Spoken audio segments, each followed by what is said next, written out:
The church bells tolled a solemn rhythm as mourners filed into St. Matthew's Cathedral. Black umbrellas dotted the landscape like crows against the grey October sky. Inside, an impressive mahogany casket sat at the altar, adorned with white lilies and photographs of Jonathan Pierce, the departed CEO of Pierce Enterprises, one of the country's most successful real estate development companies. Among the sea of business associates, family members, and friends dressed in dark formal attire, Rebecca Taylor stood out. Her blonde hair cascaded down her shoulders, and her modest black dress couldn't hide her evident discomfort. In her arms, she cradled a one-year-old boy with caramel skin and striking dark curls. The child, Miles, slept peacefully against her chest, oblivious to the tension his presence created. Rebecca hadn't planned to attend the funeral. For months, she had debated whether to reveal Miles's existence to the Pierce family. Jonathan had made it clear during their brief relationship that his family obligations and company reputation came first. Their affair had been passionate but short-lived, ending abruptly when Jonathan returned to his perfectly orchestrated life, leaving Rebecca alone with a pregnancy test and shattered dreams. As she slipped into a pew at the back of the church, whispers rippled through the congregation. Eleanor Pierce, Jonathan's mother and the family matriarch, sat rigidly in the front row, her spine straight as a ruler despite her 70 years. Next to her was Catherine Pierce, Jonathan's widow, elegant in her grief, clutching the hands of their two teenage daughters, Madeline and Victoria. "That woman has some nerve showing up here," murmured a man in an expensive suit to his companion. Rebecca pretended not to hear, focusing instead on Miles, who was beginning to stir. The service proceeded with eulogies praising Jonathan's business acumen, his philanthropic efforts, and his devotion to family. Rebecca listened, wondering if anyone truly knew the man she had fallen for, the Jonathan who spoke of his dreams beyond the family empire, who confessed his feelings of being trapped in a marriage that had become more business arrangement than love match. When the service ended, Rebecca remained seated, allowing the crowd to thin before she attempted to leave. It was then that Thomas Pierce, Jonathan's younger brother, and now the presumptive heir to the company, approached her. "I don't know who you are or what game you're playing," he said in a low voice, "but this is completely inappropriate. I'm going to have to ask you to leave." Rebecca met his gaze steadily. "My name is Rebecca Taylor. I worked as a consultant for the Hartford project last year." She paused, gathering courage. "And this is Miles, your brother's son." Thomas's face paled. "That's ridiculous. Jonathan would never—" But his words faltered as Miles opened his eyes, dark, intense eyes with distinctive amber flecks, identical to the Pierce family trait that had marked generations of men in their lineage. "I'm not here to cause a scene," Rebecca said quietly. "I just thought his family should know he exists.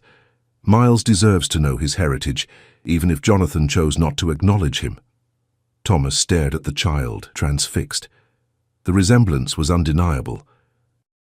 The same strong jawline, the same intense gaze that had made Jonathan such a formidable presence in boardrooms across the country.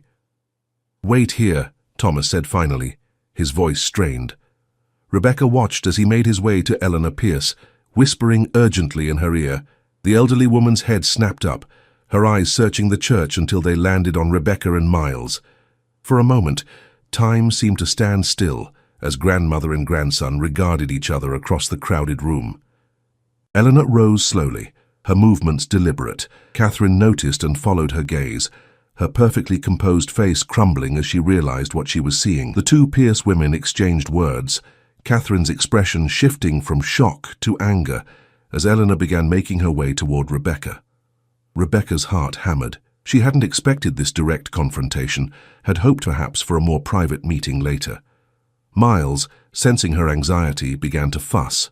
"So," Eleanor said as she reached them, her voice surprisingly steady, "you're the reason my son was distracted during the final months of his life." Rebecca swallowed hard. "Mrs. Pierce, I'm sorry for your loss. I didn't come to disrupt anything, I just—" "May I?" Eleanor interrupted, extending her arms toward Miles. Hesitantly, Rebecca allowed the older woman to take the child. Eleanor studied him intently, her fingers gently tracing the curve of his cheek, the shape of his eyes. "He has the Pierce eyes," she said finally, "and Jonathan's temperament, it seems, calm in a crisis." Her gaze returned to Rebecca. "You worked on the Hartford project?" The environmental consultant. Rebecca nodded, surprised. "I didn't think Jonathan mentioned me to his family." A shadow of something, regret perhaps, crossed Eleanor's face. My son mentioned more than you might think, though clearly not everything. She handed Miles back to Rebecca. We need to talk, Ms. Taylor, but not here. Not today. As Eleanor returned to her family, Rebecca noticed Catherine watching them, her expression a complex mixture of betrayal and curiosity. The two women's eyes met briefly before Catherine turned away, pulling her daughters closer. Thomas approached again, handing Rebecca a business card. Tomorrow, 10 a.m. at the Pierce Foundation offices. Mother wants to meet with you privately. His tone was professional, but his eyes kept drifting to Miles. Is he really? Yes, Rebecca said simply. He is. As she left the church, Rebecca felt the weight of dozens of stares on her back. She hadn't come seeking money or recognition. She had simply wanted Miles to have the opportunity to know his father's family, to understand the other half of his heritage. But as she strapped him into his car seat, she wondered if she had made a terrible mistake. What she couldn't know was that her appearance at the funeral had set in motion events that would unravel decades of Pierce family secrets. Secrets far more shocking than her affair with Jonathan. And as she drove away from St. Matthew's Cathedral, the first threads of those secrets were already beginning to pull loose. The Pierce Foundation headquarters occupied the top 3 floors of a sleek downtown high-rise. Rebecca arrived 5 minutes early, dressed in a navy pantsuit that projected the professional confidence she desperately needed. Miles, wearing a tiny button-down shirt and khaki pants, babbled happily in her arms, oblivious to the significance of the meeting ahead. The receptionist, a poised woman with silver-rimmed glasses, regarded Rebecca with barely concealed curiosity. Mrs. Pierce is expecting you, she said, leading them to a private elevator. Eleanor Pierce's office reflected her personality, elegant, traditional, with carefully curated art pieces that spoke of old money and refined taste. The matriarch stood as Rebecca entered, her eyes immediately drawn to Miles. He's even more striking in daylight, Eleanor observed, gesturing for Rebecca to sit. May I hold him again? Rebecca hesitated before handing Miles over. The boy studied Eleanor with solemn curiosity before breaking into an unexpected smile. He has Jonathan's smile too, Eleanor whispered, a tremor in her voice. She settled into an armchair with Miles on her lap. I imagine you're wondering why I wanted to meet, rather than having our lawyers contact you.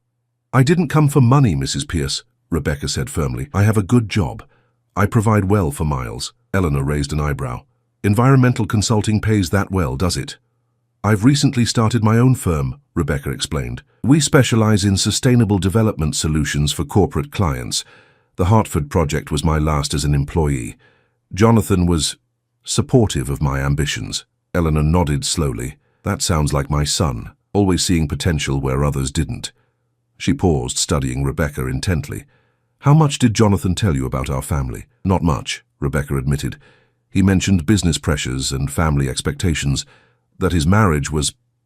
She hesitated. Complicated. Complicated? Eleanor repeated with a dry laugh, an apt description. Catherine and Jonathan married because it made sense on paper. She brought connections to European markets. He provided American stability. It was a business arrangement that happened to include children. Eleanor's candor surprised Rebecca. Why are you telling me this? Because I'm trying to understand why my son, who was meticulous about contraception during his previous indiscretions, would father a child with you. Rebecca flushed. I wasn't aware of any previous indiscretions, Mrs. Pierce, and I can assure you Miles wasn't planned. And yet, here he is. Eleanor bounced the boy gently on her knee. Did you know Jonathan was adopted? The question caught Rebecca off guard. No, I didn't. Few people do. My husband and I couldn't have children. We adopted Jonathan when he was 2 days old.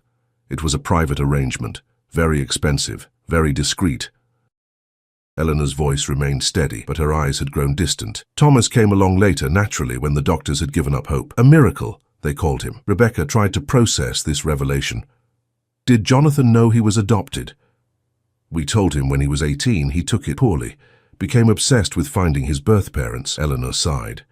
The records were sealed, but Jonathan had resources. Eventually, he discovered his birth mother was a young Brazilian woman who had come to America seeking opportunity. She died in childbirth. His birth father was unknown. Miles squirmed in Eleanor's lap, reaching for a crystal paperweight on the side table. She gently redirected his attention to a small stuffed bear she pulled from her desk drawer. "I keep this for when the grandchildren visit," she explained, then continued her story. Jonathan's heritage became something of a fixation for him. He learned Portuguese, visited Brazil regularly. He claimed it was for business expansion, but I knew better. Rebecca's mind raced, connecting dots. That's why he was so interested when I mentioned my mother was Brazilian. Eleanor's eyes sharpened. "Your mother is Brazilian?" "Half. My maternal grandmother was from Rio. I grew up speaking Portuguese at home," Rebecca explained, the significance of this connection dawning on her. "When Jonathan heard me speaking with a Brazilian client at the Hartford presentation, he sought me out afterward. We bonded over shared cultural experiences." "I see." Eleanor's expression was unreadable.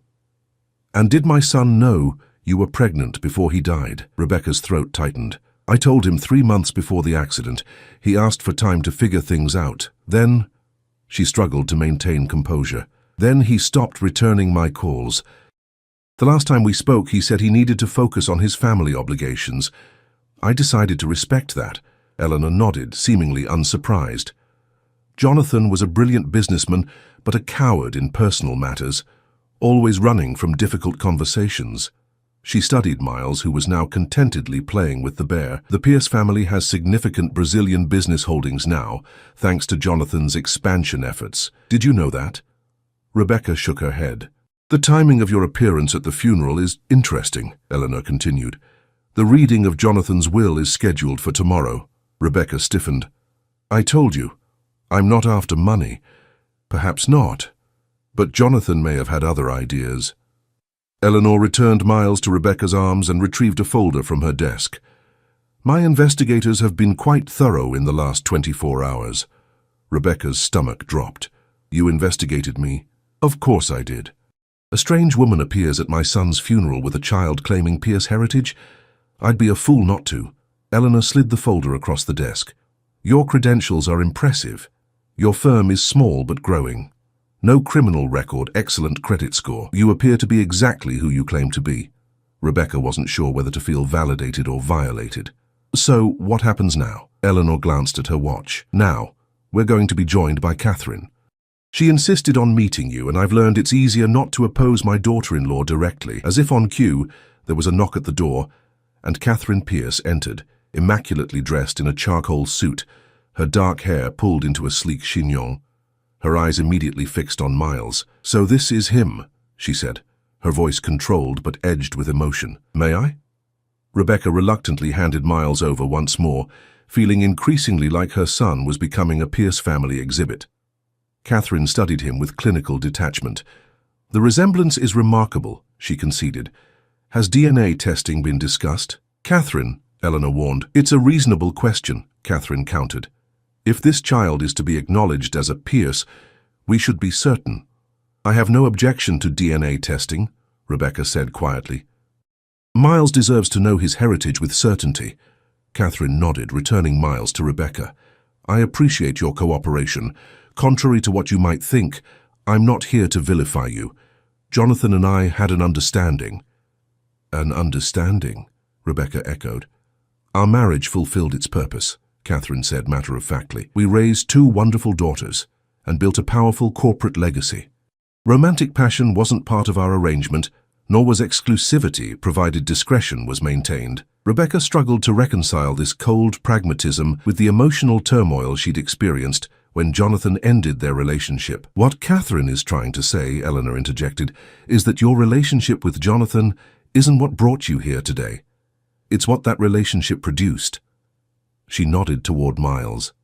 "A Pierce heir with Brazilian heritage, born less than a year before Jonathan's tragic accident." "I don't understand," Rebecca said, feeling increasingly uneasy.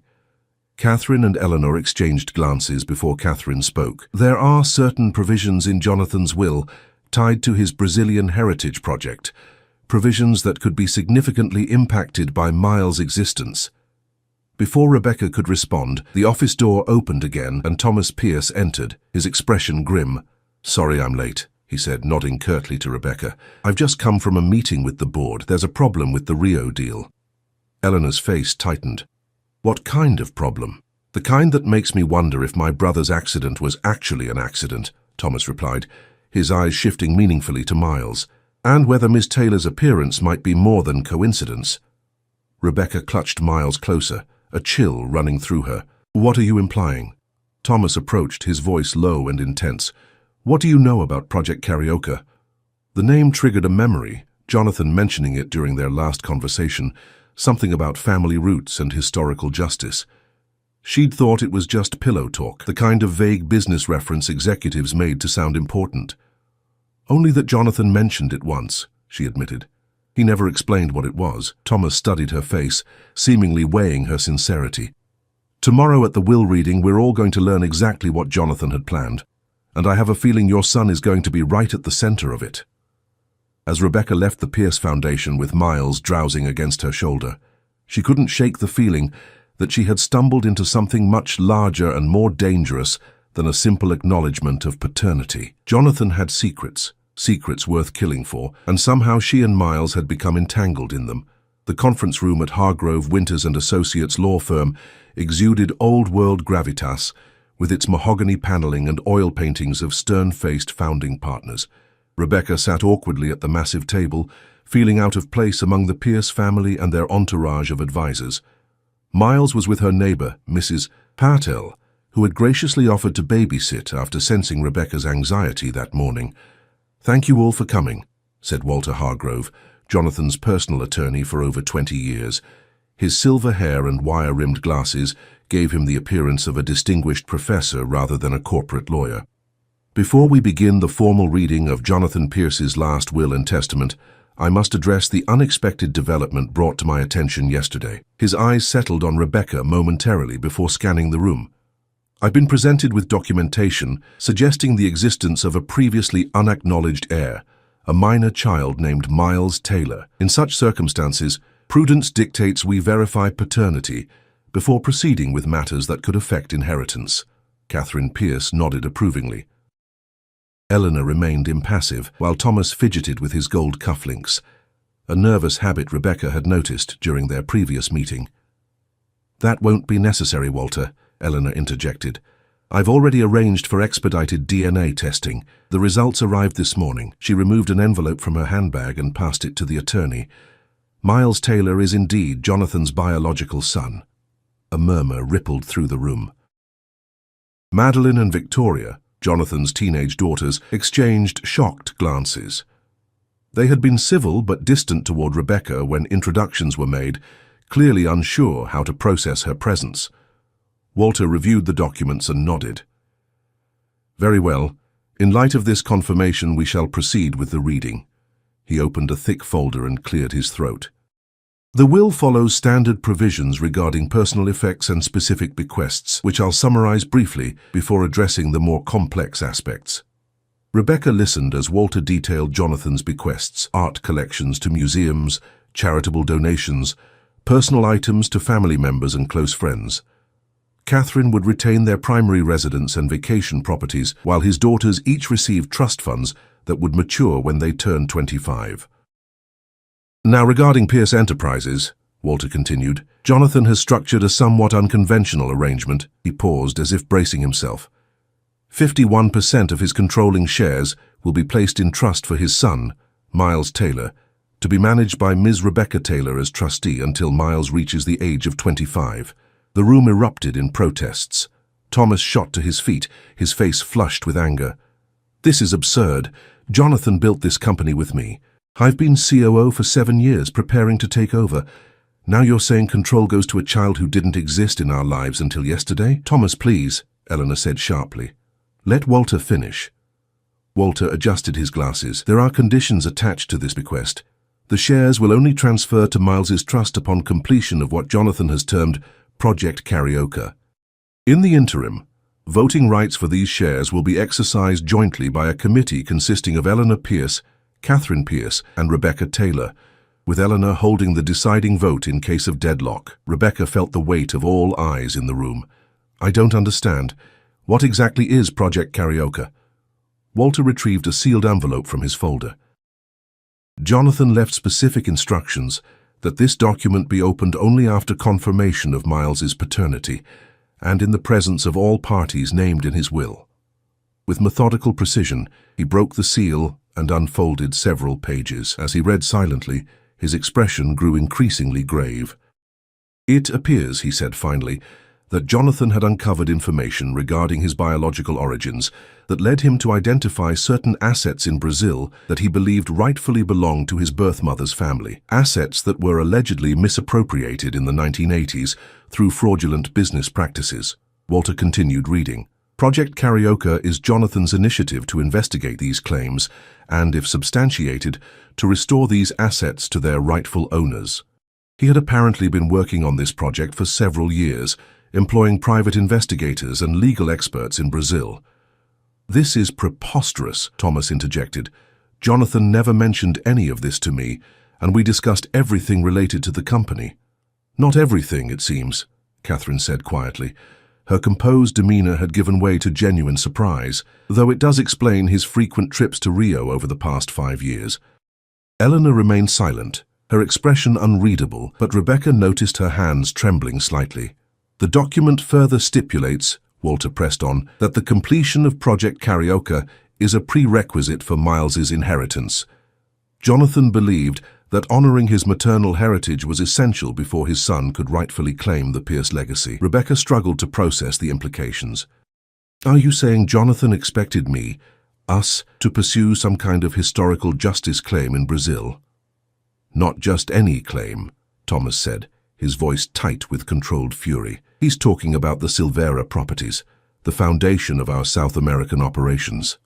A chill ran through the room as the pieces began falling into place. "The Silveira family was once prominent in Rio's real estate market," Eleanor explained, her voice steadier than her hands. "When Brazil's economy collapsed in the 1980s, many wealthy families lost everything.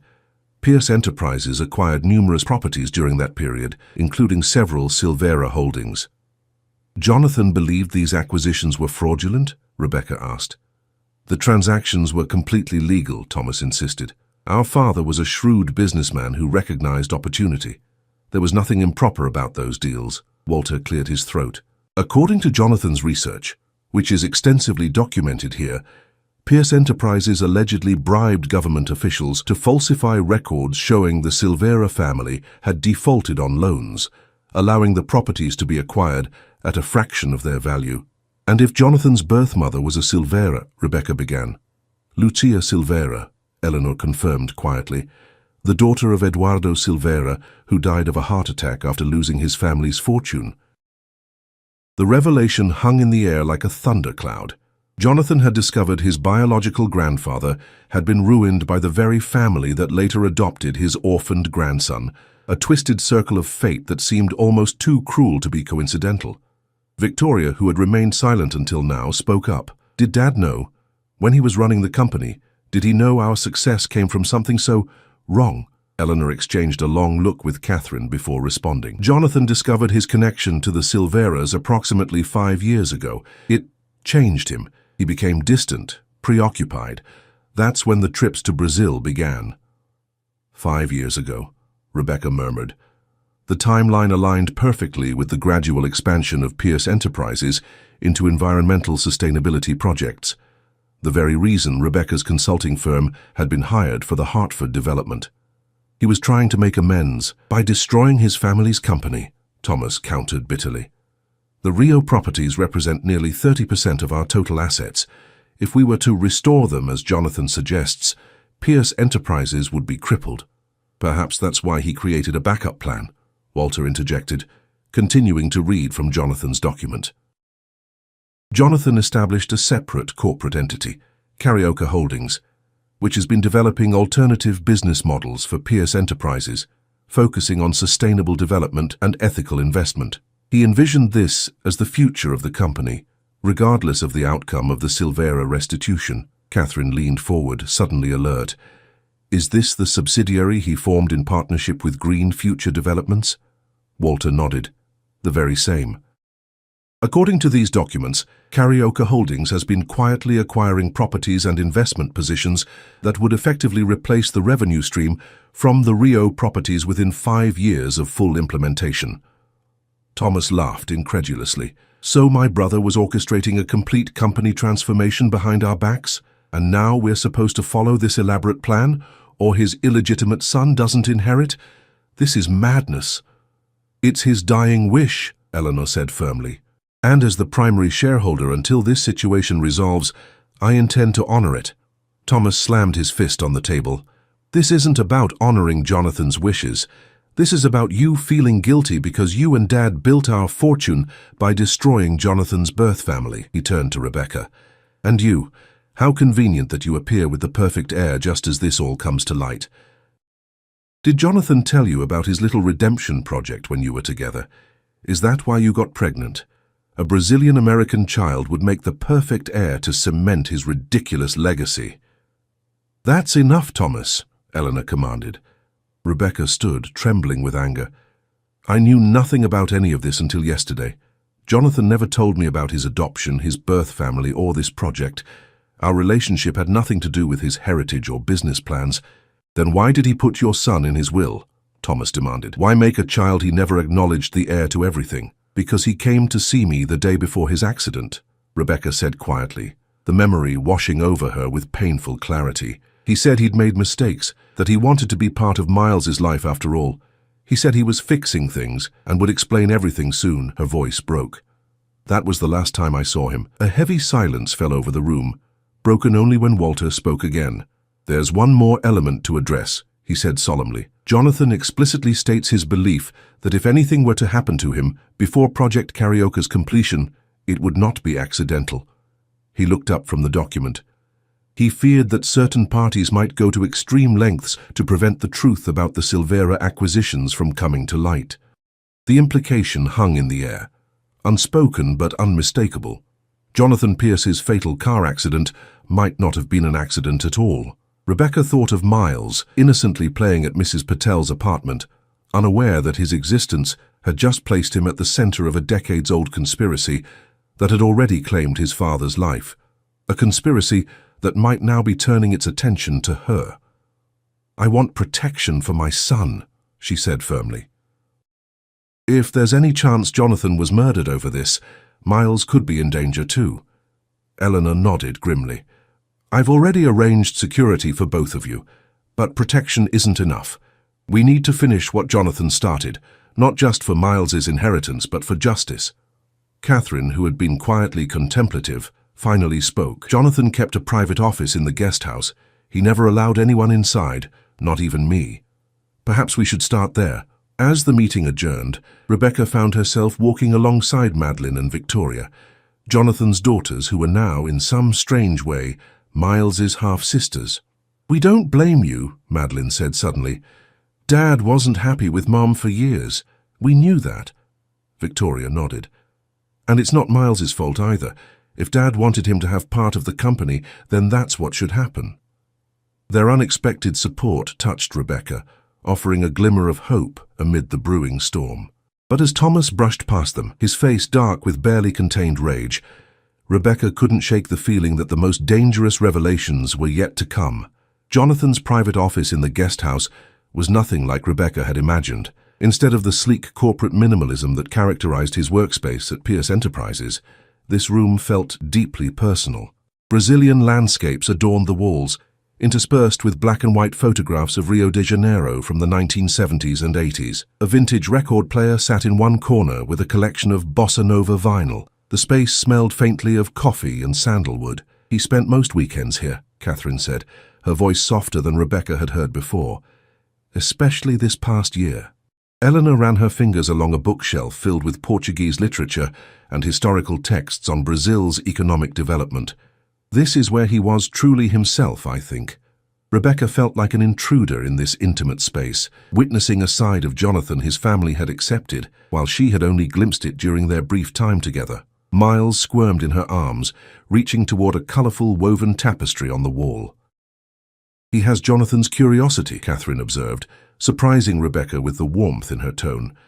My daughters were the same at his age. The past 3 days had brought unexpected alliances. Catherine, after her initial coldness, had shown remarkable pragmatism, focusing on protecting the company's future rather than dwelling on past betrayals. The teenage girls had taken to visiting Miles daily, bringing him small gifts and taking photos to show their friends their new baby brother.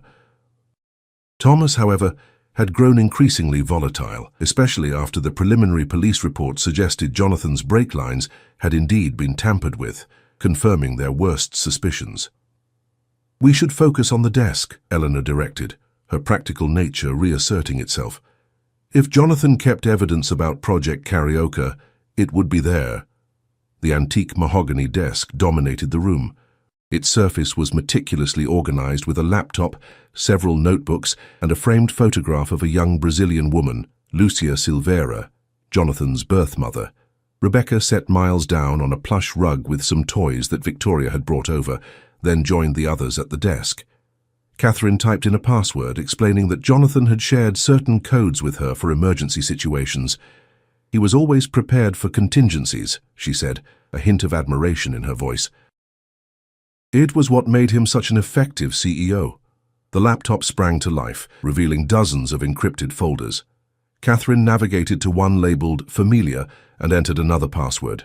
Inside were hundreds of documents, including property deeds, bank records, and correspondence dating back to the 1980s.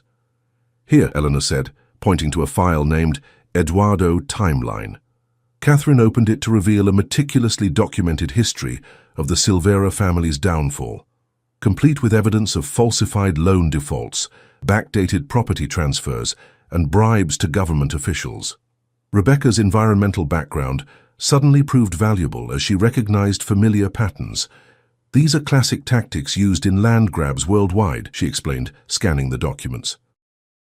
"Create artificial debt, manipulate records during economic chaos, then swoop in as the savior offering pennies on the dollar. My husband perfected this approach," Eleanor admitted, her voice hollow. "Richard Pierce built our early fortune by identifying vulnerable assets during economic downturns. I never questioned his methods." Catherine continued, searching through the files.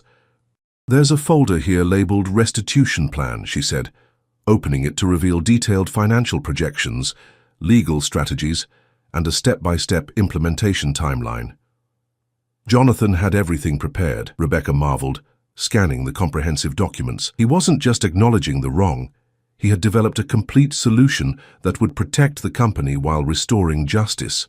And someone killed him to prevent it," Eleanor said grimly. The door to the office burst open, and Thomas entered, his face flushed with anger or perhaps alcohol. "Having a nice family meeting without me?" he sneered. Eleanor straightened. "Thomas, we're conducting important business. If you can't contribute constructively—" "Constructive?" Thomas laughed bitterly.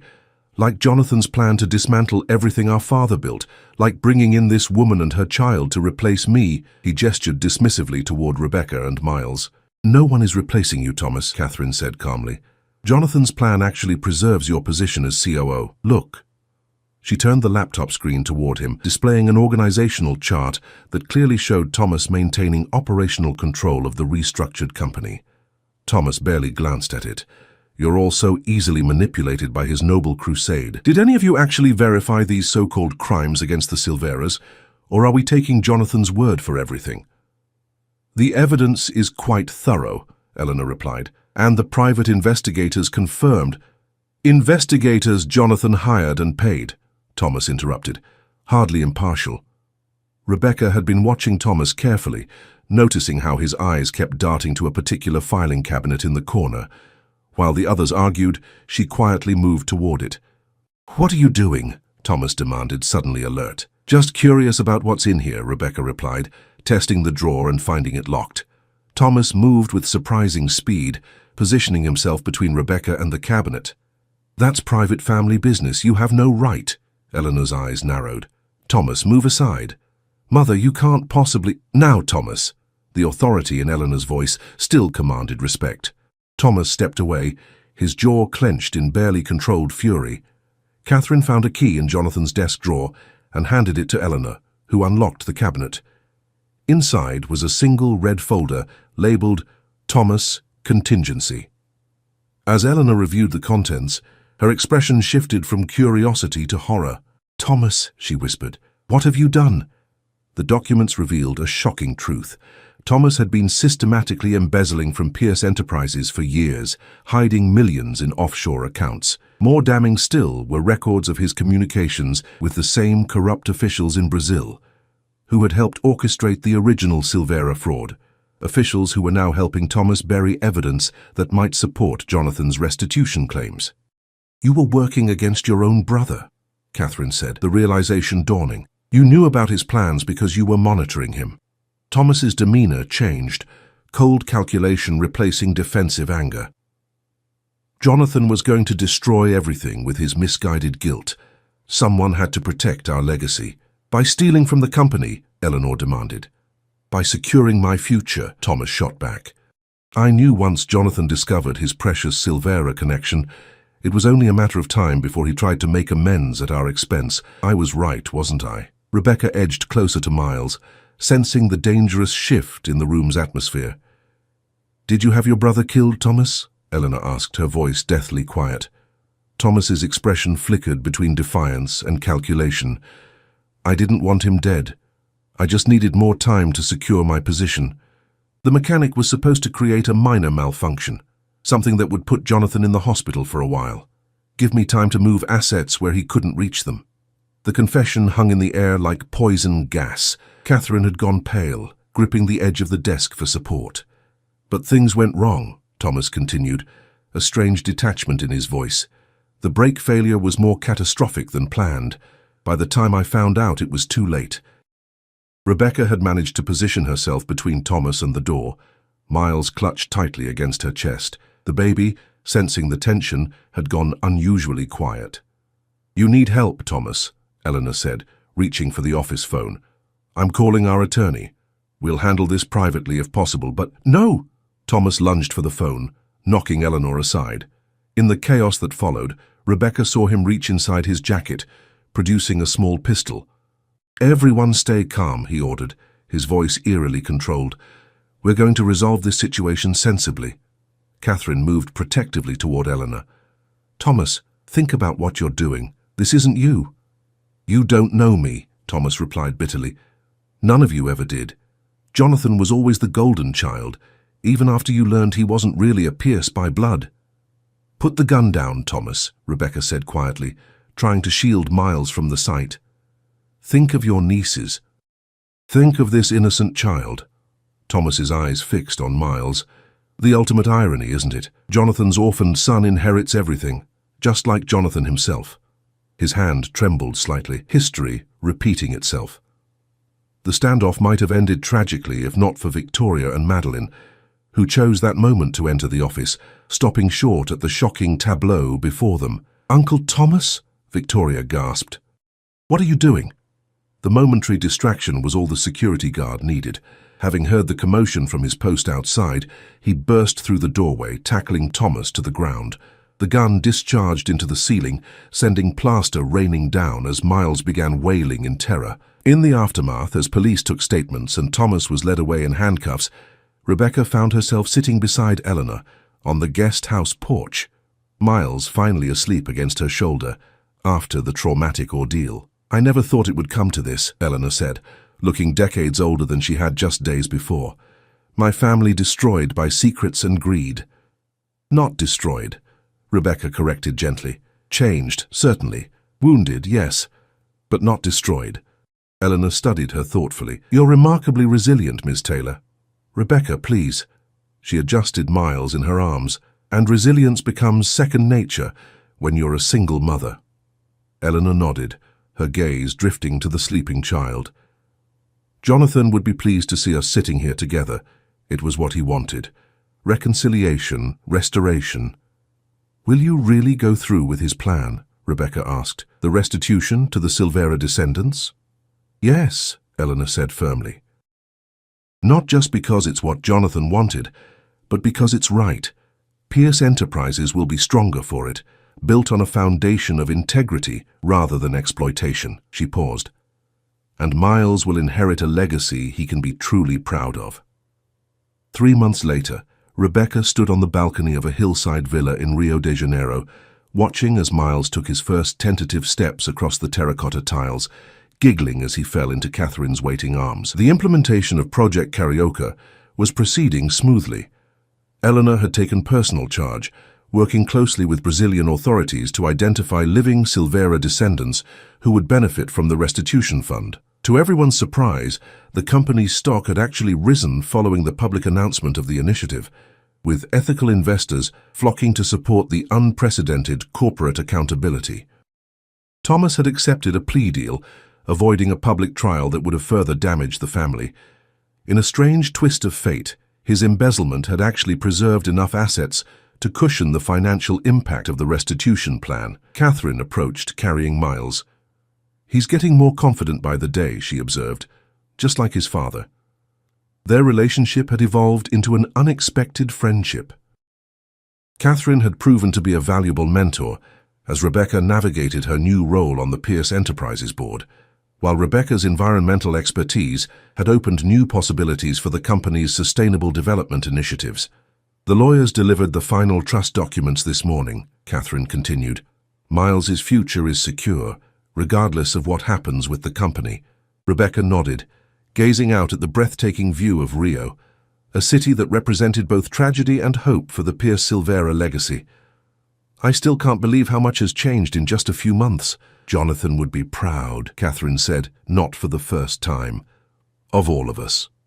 Later that evening, as a celebration dinner concluded on the villa's patio, Eleanor raised her glass in a toast. Madeline and Victoria sat nearby, laughing with cousins they had only recently discovered, distant Silveira relatives who had welcomed them with open arms despite the complicated history between their families. "To Jonathan," Eleanor began, her voice strong despite her emotion, "who had the courage to seek truth and justice even at great personal cost. To Miles," Catherine added, "who brought us together when we might have fallen apart. And to new beginnings," Rebecca concluded, looking around at the unlikely family they had formed from tragedy and secrets, built on honesty, redemption, and love. As the Brazilian sunset painted the sky in brilliant oranges and pinks, Rebecca thought about the strange path that had led her here. She had come to Jonathan's funeral seeking acknowledgement for her son, never imagining she would find healing for so many wounds, some she hadn't even known existed. Miles, now dozing in Eleanor's arms, would grow up knowing both sides of his heritage. He would inherit not just wealth and position, but a legacy of courage and redemption. Jonathan's final gift to his son hadn't been shares in a company, but something far more valuable, the truth no matter how painful, and the chance to build something better from it.